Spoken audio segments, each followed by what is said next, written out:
What is up, guys? I'm here in another game, and I'm again a little bit too loud. I don't know why my music's always way too loud, but I'm in here with in another game. And here on the bottom right-hand side we have Selfish J, and on the top left-hand side we have the Outcast. Once more, again, it's gonna be witches versus a under depths battle group. And with me now I have Colossal. Say hi. Hey, what's up?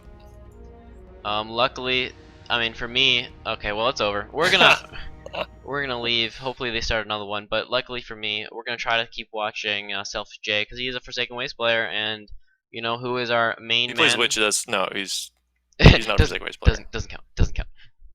Just not a thing. Yeah, but you're here and you're a Forsaken Waste player, so I got the inside scoop. You know what I'm saying? Yeah. Alright. I'm excited to see Outcast's underdepth stuff. Yeah, man, he plays really aggressive, like hyper aggressive, kind of like Agirus used to play. Now he plays. I mean, Agirus plays more like not so aggressive. He's more of a chill now. Yeah.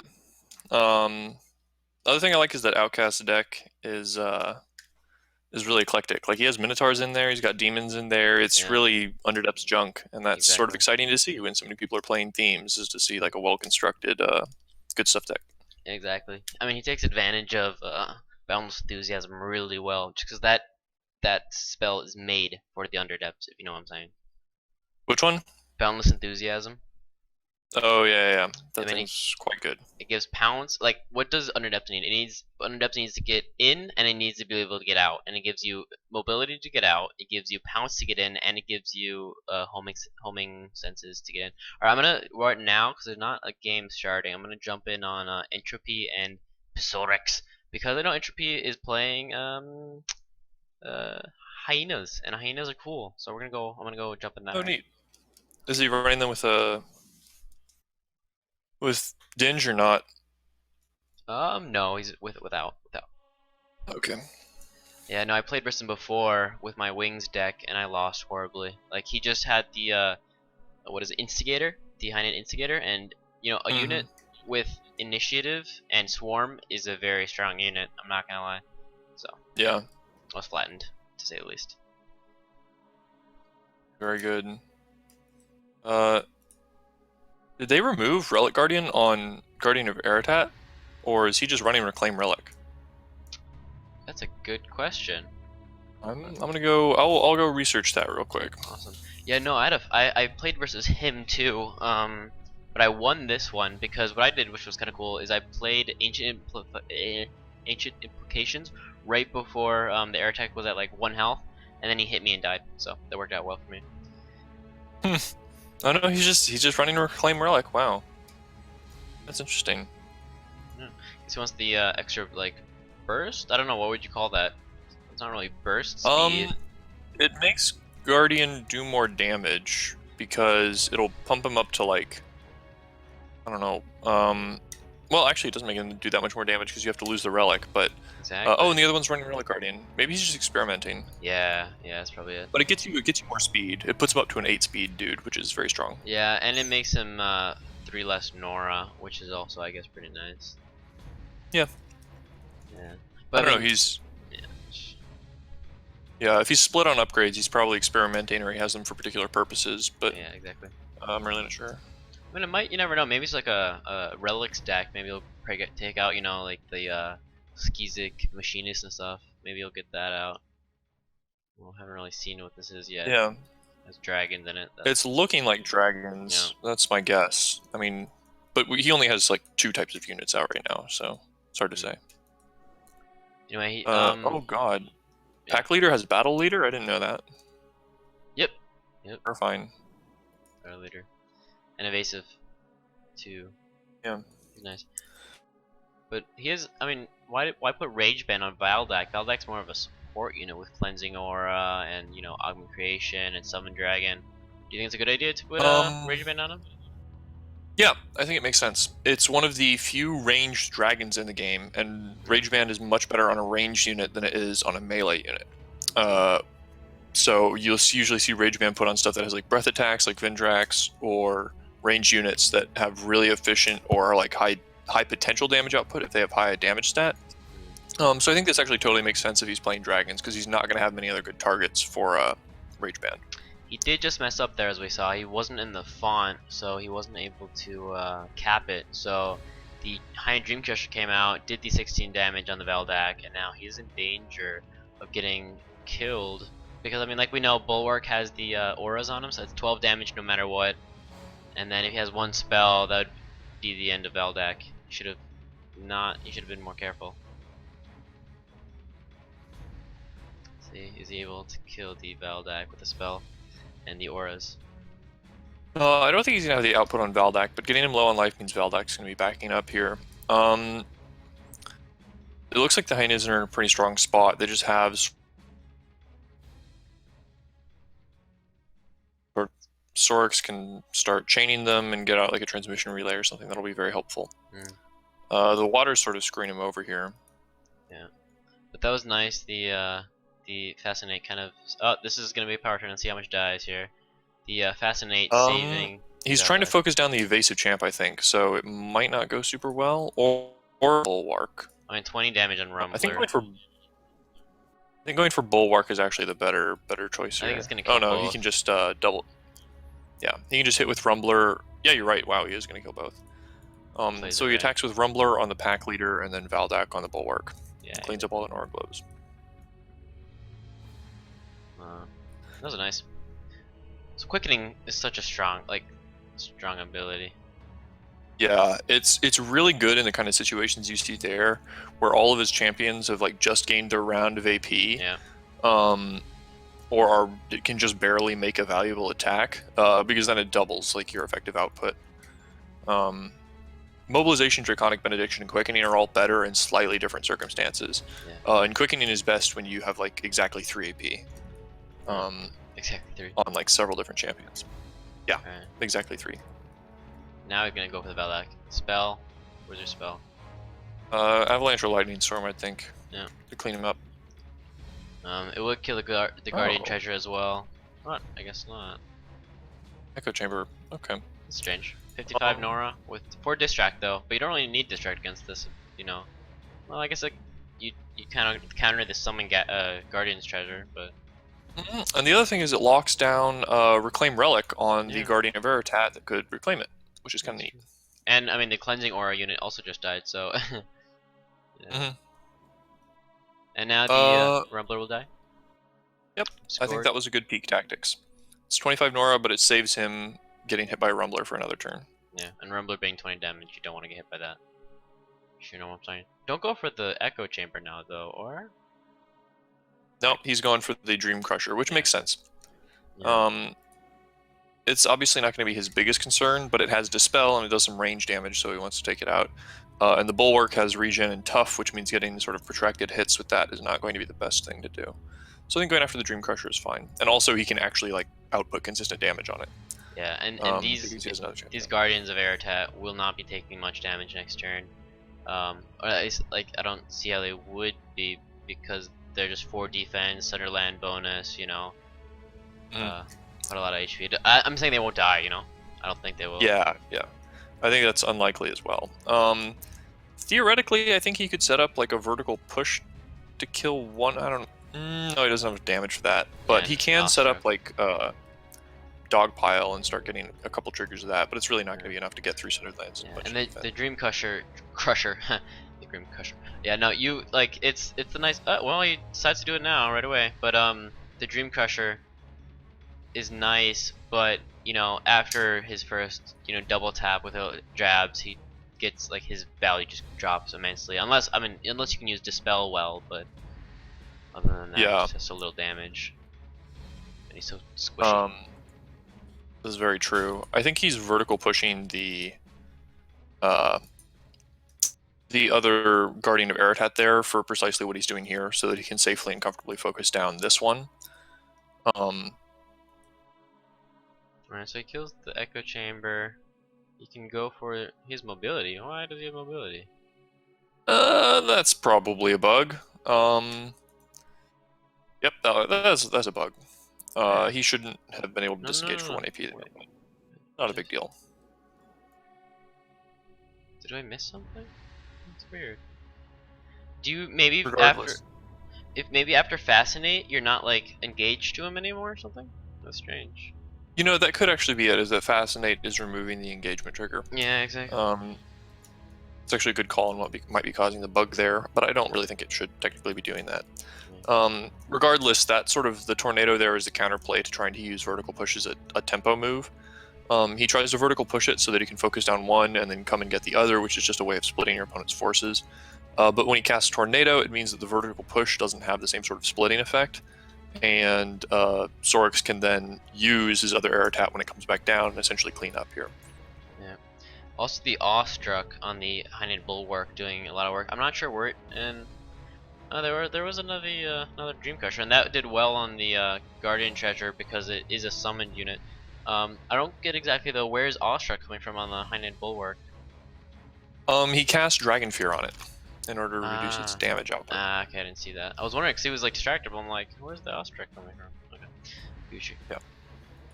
Alright, so that one's gonna fall down next turn, and the Bulwark not doing much damage, but being a really nice tank, you know, tough 2, 64 HP. Yeah, the big thing here is, and he's I think done the right move by moving his Sonic Bolt the way he has, is trying to get close into Hyaenid Spearman. Yeah. And he has the Skywing Beacon now as well, so he can start pooping out champs in the front line, and that's always really strong. Yeah. It's kind of like a mobile. Oh, that's nice. Yeah, ooh. That's what I'm sort of figuring is another Rumbler there. Yeah. It's like a mobile version of the Worms passive. You're just like a place where you want. It's really strong. Yeah, there's some similarities there. So transmission relay out, you know, it's pretty good. Yeah, and I think that's going to be for the Skywing Rumblers in order to keep them off cooldown. And this map is pretty good for Rumbler because of the close proximity to mid-font.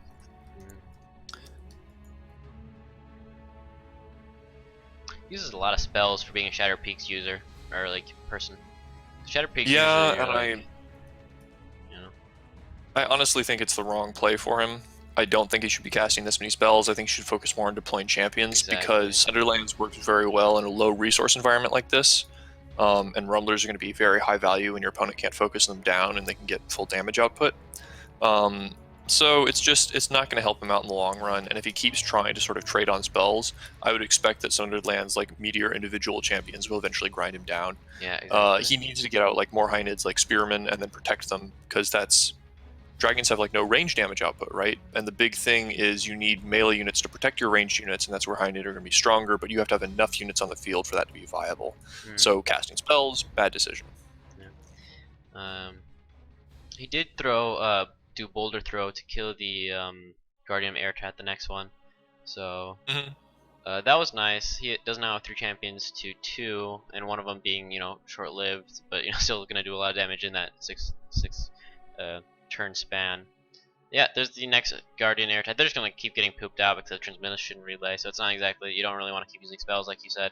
Because now he does, like, he's used all his singular abilities to like get them out, like to kill them quick, right? Like what does he use? He's used, oh, that was nice. It's the swap right there. Yeah, that's very cute. And that's actually a kill. That's very, very nice on his part. I was curious about that swap. But yeah, that was actually a very good point you made, that because I think psorix no. The Fascinate transmission relay. What? Oh, that's Aura 1. Excuse me. Yeah. His other one had Aura 3. Yeah. But that was a good point you made about transmission relay, that because he can keep cycling through his best dragons, it's also another slight value problem to try to single target them down, because while you're losing these sort of offensive options, your opponent is just going to keep playing their best units. And we know the SP bonus, you get 8% refund when you place or have one of your own units die, so, and there's the GG. Yeah, entropy realizes what's going on. Yeah. Alright, let's see if there's any more fun games going on. We got another Selfish J game, or the Outcast game. Up to you, whichever you think is best there. Defer to your judgment. Let's go to the Outcast. That one's a little bit longer, so it's probably going to be over sooner, and then we can go to the other one. Let me get my water.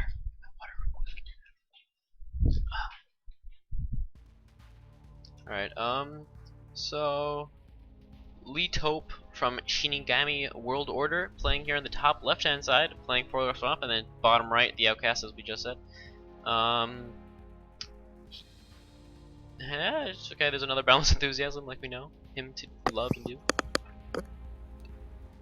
Yeah, it's a strong spell for the initial pounce, and then Homing Sense is really good on big chunky melee units that are sort of mid to high speed, which is precisely what Underdepths has. Yeah. Also, he plays so many champions that can always double attack. I mean, because he plays double debuff Fanatic that have Manic.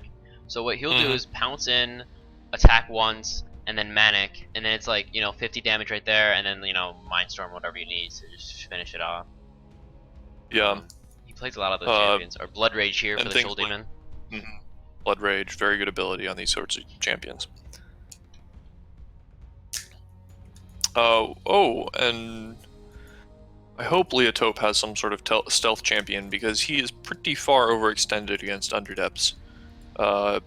Generally, Underdepths is going to be the aggressor. They want to play to a low resource game. They're going to attack you. They're going to get in your face with melee. So you see how Leotope is like beyond the mid font. That's probably an indication that he's going a little too far forward for kills, or something like that. Yeah, he did just use Pass War though. But yeah, Mind Warp War doing well against Underdepths because they need to get in, and then once you use Mind Warp War, you're just like, oh well, let's just chill here for a while. Yeah, that's true. Yeah, it's kind of interesting. It's a weird setup he has here because I mean he has like physic damage here with the Mind Shredder, for example, and the Neuromancer, but then he has the jelly. Like what? Yeah, I think it's it might be a this Mindstorm. Mixed. Yeah, a mixed deck. That Mindstorm should get the kill. I think I mean, we haven't seen exactly how this game has gone, but I think Leotope is probably a little far forward on the strength of having Majestic on Lightbringer, and having cheap Majestic is very good against UD. But you can see that as soon as Outcast takes out the one Neuromancer, he's in a much better position, and then things look somewhat dire. Yeah. Also, he does play, what was I? Tinderbox for the pincushion, which is always fun because then you get double tapped from Aura, and the pincushion gets healed. Yeah, it's not fun to play against. I've tried. Definitely very strong. Yeah, I've tried. He might actually go for a kill on this other Mind Shredder with a spell.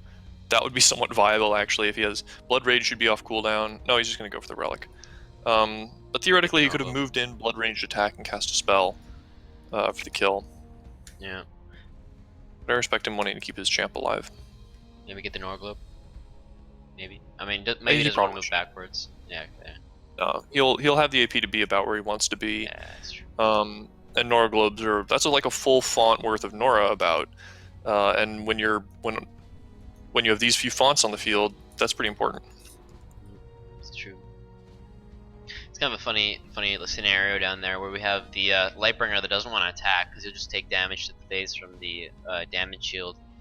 But the Pincushion also does not want to get in range of the Giliburium because Majestic will make him do very little damage as well. Yeah. Even so, I think it's probably correct for the Pincushion to engage here. Yeah, should have. It makes it harder for the Gillibrium to get around, but maybe he just wants to save the AP and guarantee he can get wherever he wants to go. Because the Aura is going to be worth a little bit more than attacking. So double attacks, Yeah, and it takes 12 for dealing 19, so yeah. Pincushion kills him next turn. Yeah. Unless he has some type of like bubble of protection or something. Chill Shard. No, it looks like he put Chill Shard, yeah. And he was one space away from the Shoal Demon. Now Shoal Demon, like you said, can again go in for the Mind Shredder kill, maybe, and then sacrifice. I don't know. I could kill the Mind Shredder and sacrifice. I'm not sure. What does it do? I think if he goes for one of the Mind Shredders in order to kill it, not sacrificing would be better because then it forces a spell out of his opponent, and then if he doesn't do that, then Leotope could just move directly into the font and take it. Yeah, that's true. Unless he has, I mean, I'm positive he has initiative champions because he plays that fast style. Yeah, or at least something with 7 speed. Bach Raider or something. Let's see how these. That's very good poison trap. Yeah. Now might actually be a good idea to sacrifice. Yeah, There you go. These you'll just get eaten by the pings. Yeah, those Mind Shredders are actually good counter deploys to the Shield Demon because the Shield Demon gets by some of its durability from Horrific Aura, but ping ignores that. Yeah, so we get to see a greater pit spawn out. 96 Nora, and you know, Leech Vitality, Fury ramps up pretty quick because he already has the 17 damage. But he's blocking the font, hoping that the pit spawn won't be able to get through. But he does deploy anyway, so he's not, I guess, completely sure that the greater pit spawn won't be able to get through in some way. I think he can probably be pretty confident that the Mind Shredder won't get picked off. But he does put himself in range of the pit spawn, and because of Bloodless, that's not really doing him any favors because it doesn't proc Chill Shard. I think the big deal was Lightbringer stays alive for one more turn and takes 12 Nora away, essentially, because Jalibrium Mind heals it up. So I think moving in the Mind Shredder there was a mistake, because the Greater Pit Spawn just heals the damage he takes, essentially, and puts out 17 on the Shredder.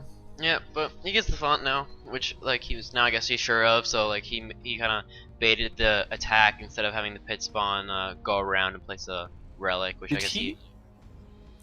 You see how check the combat log. Mind Shredder just healed for 8 there.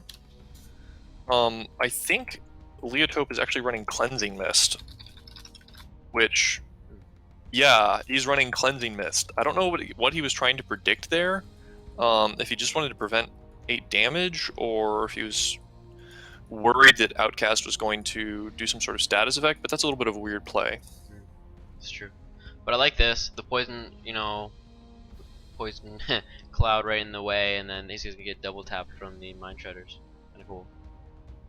So yeah. I think Grimlick plus Pit Spawn should be able to kill the guy with Chill Shard, and then Pincushion will eat the other trigger if he moves into range, which would be, I think, the Scepter move. of Onus. Equip only on Onad. Even when this champion makes melee attack, the damage is. What? What? I think that's a clear mistake. There's no reason you should put Scepter of Onus onto a Grimlick. Do you want to tell us why? Because he doesn't have a melee attack, huh? Yeah. Go figure. It's the equipment does literally nothing for him. So, a curious choice. Did it? Weird. Yeah, maybe he just forgot about that. Maybe he meant to equip. That sounds like he loses now, because he didn't move the pit spawn either.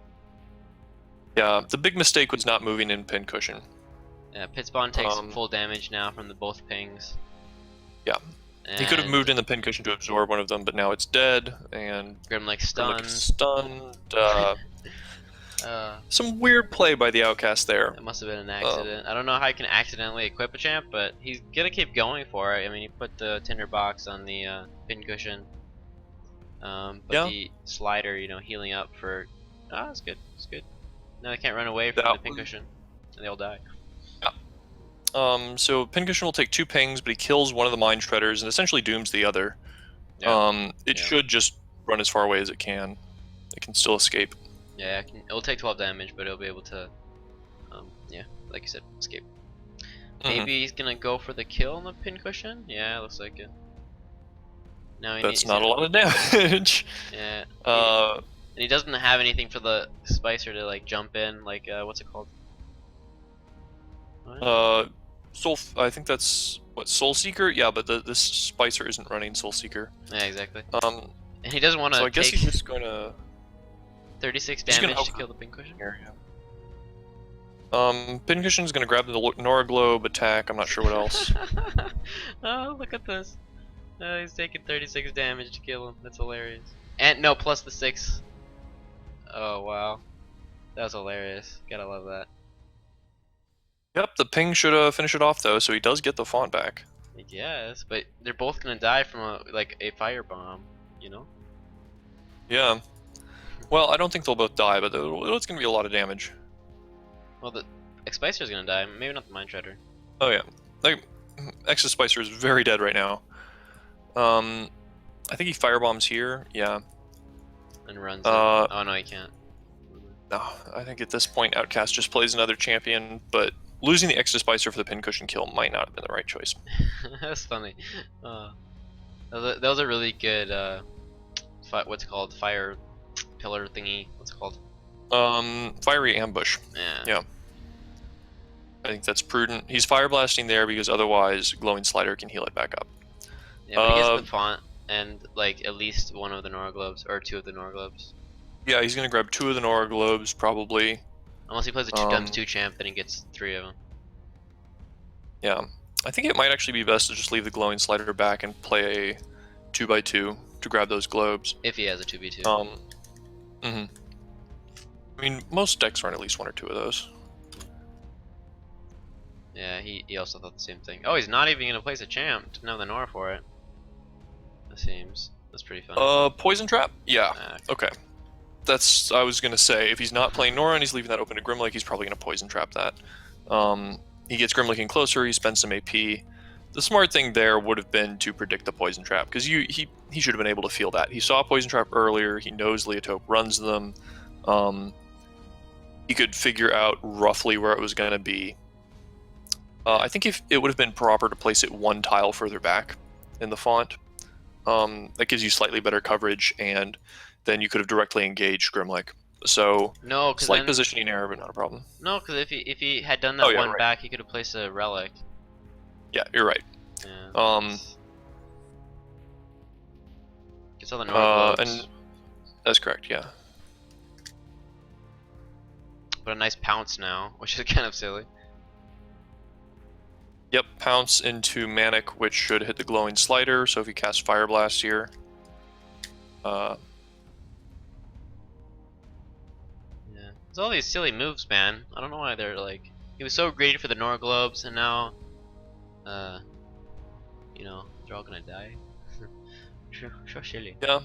I mean, I'm not saying I would do better, but you know, still from our eye view, it's kind of silly. Well, I mean, Deep Elf Fanatic was probably going to go into the font anyway, to try to kill Stillwater Mutant. So there's not much you're really doing about that. His goal should be to kill Stillwater Mutant here, because otherwise its psychic damage will do... vulnerability is 25% now, never mind.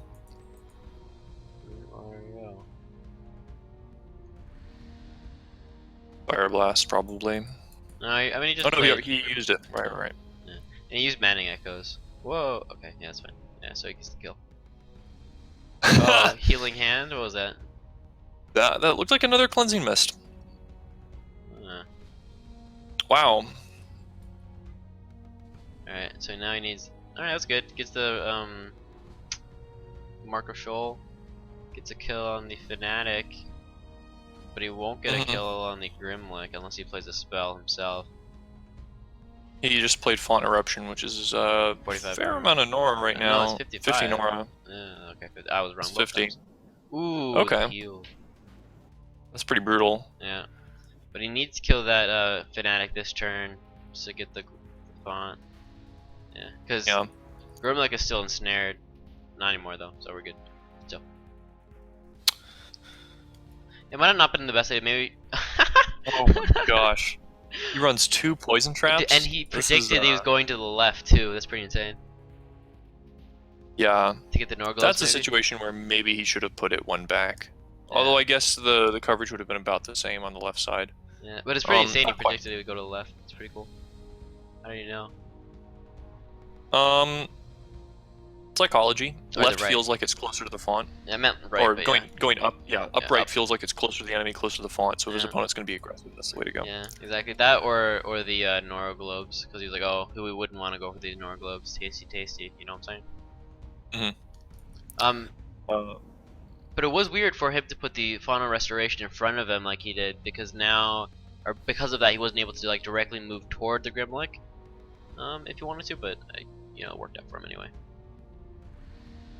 Yeah, this looks pretty. Like it was a lot of silly things happening this game, you know, with the Scepter of Onus and the walking through the flames, and yeah, that's good. All right, now sacrifice and then place it on the champion. What you gonna do? That would seem like the right thing to do. It will be the very Nora dead next turn. The Nora globe will be there. It is. But the Nora globe. Yeah, but he gives up the Nora globe either way. So you just sack and then double deploy. He should be able to have enough for 2 champions here, I think. No, not quite, apparently. He's probably sitting on a fair chunk. those Nora globes are going to get Leotope very much into the game. Ooh, the vulnerability physic working out well for him. Psychic vulnerability doing just a little bit of extra. It's not as bad as when it was 40%. I know. How do you like that actually? How do you like that change that it was moved to 25%? I have no strong feelings about it either way. I think you know, vulnerabilities are a little less bad now. You still have to be conscious of them, but it's going to be a couple points of damage as opposed to like something really major. Yeah, I know. I think for the nature of vulnerabilities is probably fine. No, I like that 40. Is it less of a Nora decrease as well now though? So instead of it being like 80 Nora, I guess. Yeah. It's less of a Nora decrease, which I think is good because it, well, I don't know if it's necessarily good, but it makes it a little less swingy. Yeah. Which means that vulnerabilities are less of the time going to seem like clearly good options. Yeah. Because if you had something like vulnerability psychic, that's like -5 Nora or something. I don't know. Maybe it wasn't that much, but like -4, -5 Nora, and it pretty much never comes up. So it's almost always a good ability. Exactly. Playing the Equilibrium Mine so close might not have been that good an idea. But as we see, that can't be Healing Mist. I don't know what that is. No, I think it's from the Equilibrium Mind ability. You get 2 HP for every rune on cooldown for the enemy. Oh, it is this time. Okay. So they're getting healed from that, and then maybe some kind of like, I don't know. Hey, question. Do you know if Equilibrium Mind, the heal you get from that, is increased from like Amplify Healing or something like that? It should be. It's coded as healing. Pygmy Hippo Stampede. It's a really good spell.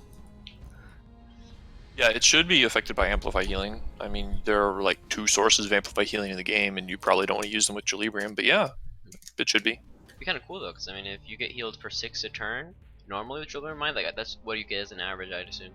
But then with the Amplify Healing, you'll get healed for 9. It's not bad each turn for every single champion. Yeah, I don't know. 6 a turn is when your opponent has 12 runes on cooldown. Yeah, so that's mid-game. Late game. Mid-late game, kind of. But look at that teleport 3. Damn. Every champion. Yeah, that's... Equilibrium get a lot of mobility if your opponent gets a bunch of stuff on cooldown. I mean, before he was playing more of a physic deck, but he's moved it now more to Equilibrium, which is kind of cool too. It's like kind of evolving the deck itself while you watch it. Yeah, it looks like mixed Equilibrium sort of setup. Yeah, he's just gonna gun for the font and abuse his mobility. What? We're gonna use physic impact, I bet you, where every physic damage does knockback. Or not. Okay. Oh, I don't think he has any champions with it. There's an equipment that like... Oh, you mean the... Spell. Bell? Yeah, that'd be interesting. Guess not. I wonder why. He's probably gonna get the font. I mean, he should. Or he just has another poison trap out. That's my guess. Poison trap. Oh. I think they're both on cooldown at this point. Oh, physic aura. And then Psychic aura 3. Yes, this was saying psychic aura plus electricity plus this. That's nice. Plus poison. Yeah. That was well read. Like I don't know. I mean, he's only exotic league. That's why I thought he wouldn't be that good. He's actually playing really well. Like he's counting really well. Yeah. He's playing a pretty solid game. And this is against meta. He's doing well against a meta underdepth deck with Fulgor Swamp. That's not a hard easy thing to achieve. Yeah, that can be a little tricky. I don't think Fogler has like an especially good matchup against underdepths. Yeah. Some factions do, but others not so much. I think, for instance, like Iron Fist and Forsaken Waste both are very good against underdepths. See, what is it now? A Slipworm? What is this? Maybe just like a teleport deck. I don't even know, man. I'm really honestly not sure, but it's working out for him. Yeah, it is. It's funky as fudge. He has the Ferk Mask out now, though, so it's like, 20% extra damage for physic attacks. Nice. Nice. I mean, yeah, the good thing about the Slipworm is passive damage, because of the electricity aura, more portal. I mean, teleport. Yeah. He's gonna grappling hook in. Yeah. Fire ambush. And the fire aura. but like they can all teleport, so it's not as bad as you might think.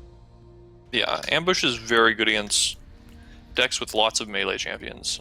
Less good against things with few teleporting range champions. Yeah. Still useful because he's essentially clearing them out of the font. Yeah, it's true. Slipworm just sit still.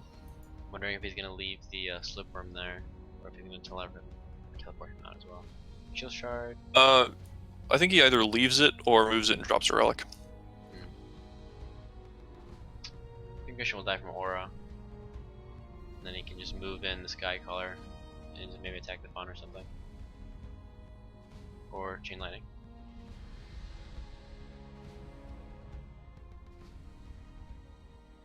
Looks like he's just gonna leave it. I don't think he surrenders. He doesn't really have a way out of that one. It's a cool game though. That was very interesting. I mean, he played. I mean, 3,000 games, so he must be like an old. I think I've seen him before too. He's an old player. But yeah, 3,000 games on League Top, so definitely not a bad player. All right, I'm gonna stop recording. We can make another game or another video later, right? See ya.